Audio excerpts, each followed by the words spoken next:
So let's say this is a galaxy, and at the center of the galaxy is a black hole, and this is the event horizon.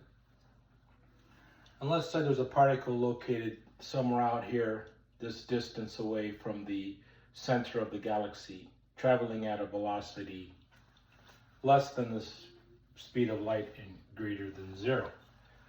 Let's say it's an electron. So if it's an electron, it has a spin of negative and positive 1/2, and its angle to the dimension of space is somewhere between 90 degrees and 0 degrees in the direction of its travel. So its dimensions are somewhere between a 2-dimensional particle and a 3-dimensional particle. And as we head closer towards the center of the galaxy, the speed increases, the temperatures increase.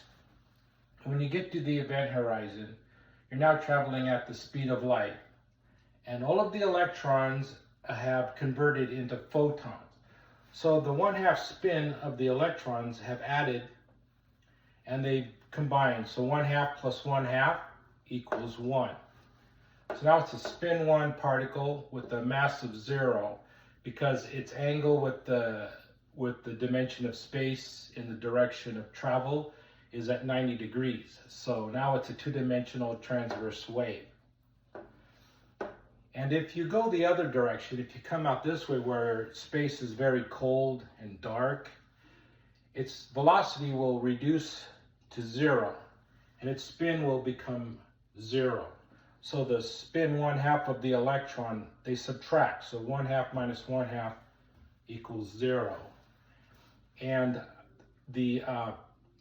this is a boson. And so the mass is at maximum because the angle with the dimension of space in which the particle is traveling is at 0 degrees. So it's a fully 3-dimensional particle at this point. And this would be a boson. So out here we got bosons, 3-dimensional particles with a spin 0 with the 0 velocity. In here we have electrons with a velocity less than the speed of light, greater than 0, with a spin of 1/2 at some angle to the dimension of space and in the direction of which it's traveling. It's somewhere between a 2D and a 3D particle.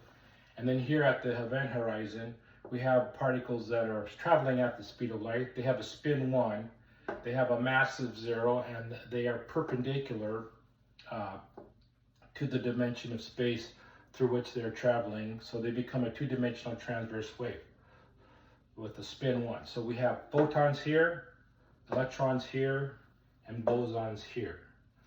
And so when you look at the motion of the galaxy, you would expect to see velocities fastest here at this point where all the mass is located. And then you would expect to see the velocity of the spinning of the galaxy to slow down. So the fastest part of the galaxy you would expect to see spinning here, and this galaxy out here you would expect to see spinning slower. So you'd have this galaxy with this type of a waveform where you have the velocity slowing down as you move further and further away from the center of the galaxy. But that's not what we scientists find when we look at galaxies. We, when I say we, I mean everyone else except me. And so what we find is that it's a straight line basically. The velocity remains constant all the way throughout the entire width of the galaxy. So scientists wonder, well, how does this happen? Is there some sort of dark matter out here? Some missing matter that's adding to the galaxy so that the velocity remains constant? And I propose that there's no missing matter. It's just that the particles here are becoming more light-like as you get closer to the center of the galaxy, and they become more boson-like as you move further away from this point.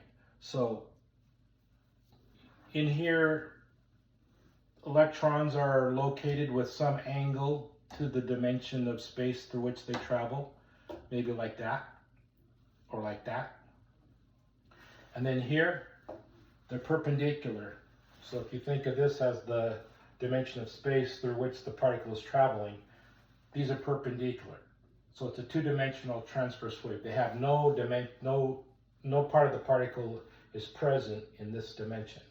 Over here, some amount of the particle is present along this dimension. And over here, the particle is parallel to this dimension. It's a three-dimensional boson with a three-dimensional boson. And so the mass is maximum here, the mass is less here, and the mass is 0 here. So as you move further and further away, the mass goes from the mass goes from 0 to the mass of an electron to the mass of a boson. And that's why as you move further and further out, particles, there's nothing but photons here. There's no electrons, it's all photons. Out here, it's electrons and virtual particles and different things throughout this region. But out here in cold dark space, it's all just bosons, all three-dimensional, parallel to the, well, they're not even traveling, they're now spinning. You can't travel as a boson. You remain in one position and you just spin like a SOB.